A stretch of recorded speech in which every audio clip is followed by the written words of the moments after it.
fabric 2 times.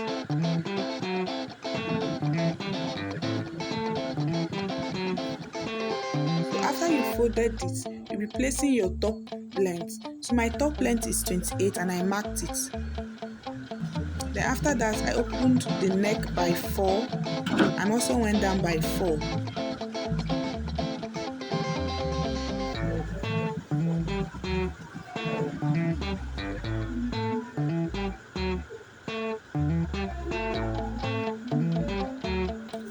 So on the end of the top, I decided to curve it.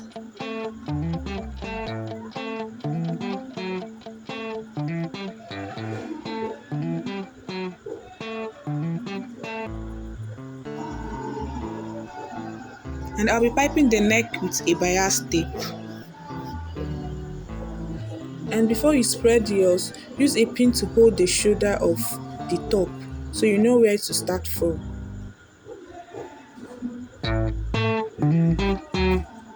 Or better still, you can still notch it. So I'm just using my pin to hold it in place before I stitch it.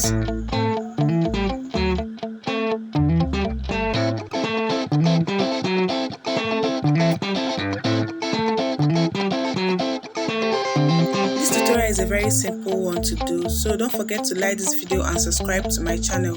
Turn on your notification bell so you'll be notified whenever I post a new video. Thank you. So I've piped the neck with a bias. So the next thing I'm doing is to remove the pins I used to hold the top.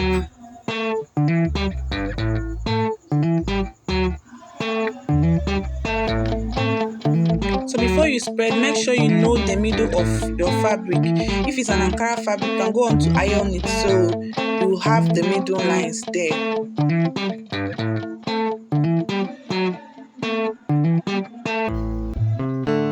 So I'm using my pin to hold it in the middle so it won't shift while I'm closing it.